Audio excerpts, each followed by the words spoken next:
Hello, I'm Laura. It's Monday, April 6th, 2026, and these are today's Heartlines.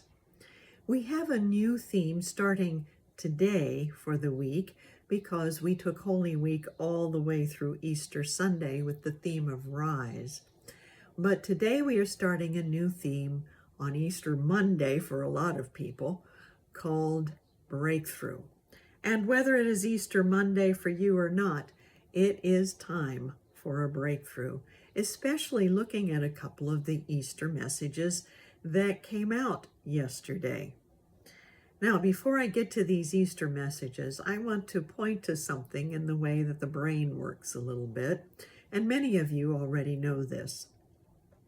We have a limbic system or an amygdala in the brain. This is the part of the brain that puts forth our emotions. And often something in the world will trigger that part of the brain and it will react from pure emotion, especially when we see emotion being communicated.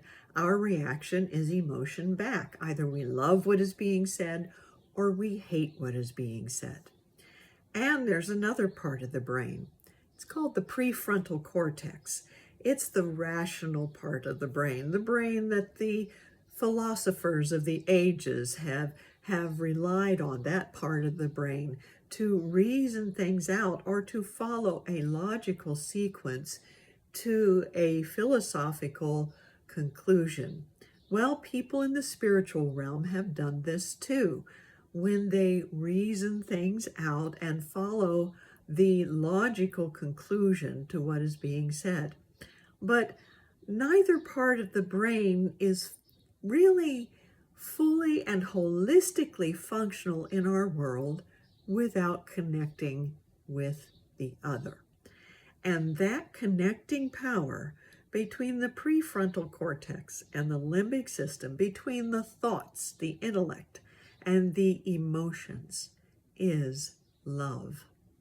Love is both intuitive, an inner sense of knowing from the prefrontal cortex, and it is open-hearted, a way of understanding others and where they are coming from.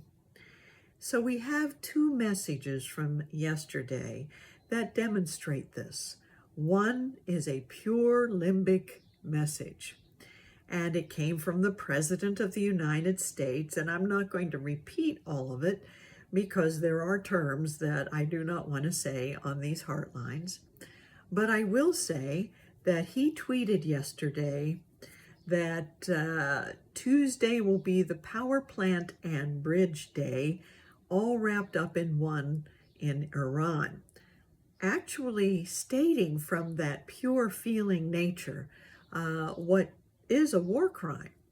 And he went on to use expletives and to group a whole group of people with a derogatory term. And he said, you'll be living in hell if you don't open the Strait of Hormuz. Now, this threat was a pure feeling threat. And a lot of people who come from this place in life really can identify with this. So if you wonder where somebody's coming from, when they agree with things like this, they are coming from their own feelings about whole groups of people. Well, time for the prefrontal to kick in, to say, hey, there's more to humanity than just we love or we hate or we want to fight each other or we want to give up altogether. In our humanity, we have a higher insight, a higher intelligence that can actually, when it is open to the feeling nature, can have a greater understanding, a greater compassion, and a greater way of dialoguing with people. And this is what we reach for. The other message was from Pope Leo yesterday. And here's one of the things he said in his prayers, in his Easter prayers. Let those who have weapons lay them down. Let those who have the power To unleash wars, choose peace. Choice is a rational activity, but to lay down your weapons is a feeling of compassion and connection with others. Not a peace imposed by force, but through dialogue. This takes opening the heart and having that heart-centered, that feeling nature of understanding, not with the desire to dominate others, but to encounter them. Again, an open-hearted response. So we find our true power not in domination and threat, but in love that connects those two parts of the brain and has them work together toward true power. Because true power is peace. It is in peace that we tap into our greatest creativity. It is from peace that our clearest guidance comes. And it is through peace that we find the strength to accomplish what is ours to do and be.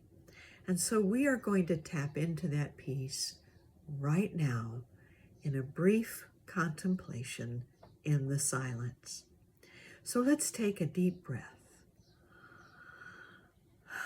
and close our eyes and hold to this thought.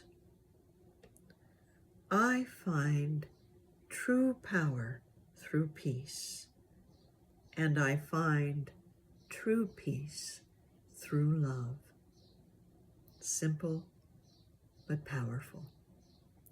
I find true power through peace, and I find true peace through love.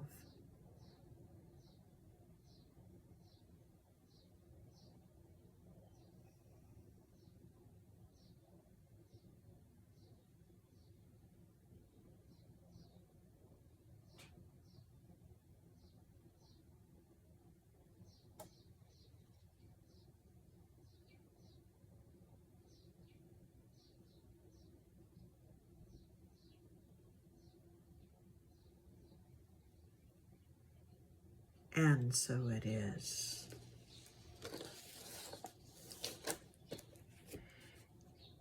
In the book of Isaiah, we read, "He shall judge between the nations and shall arbitrate for many peoples. They shall beat their swords into plowshares.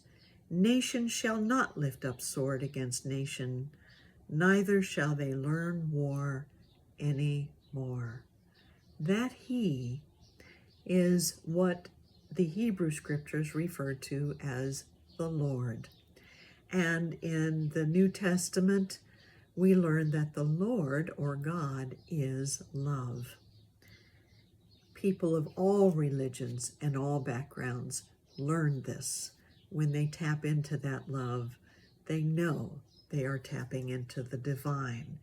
And that is where true power comes from. Thank you for joining me today in the breakthrough of power and peace. And have a wonderful day.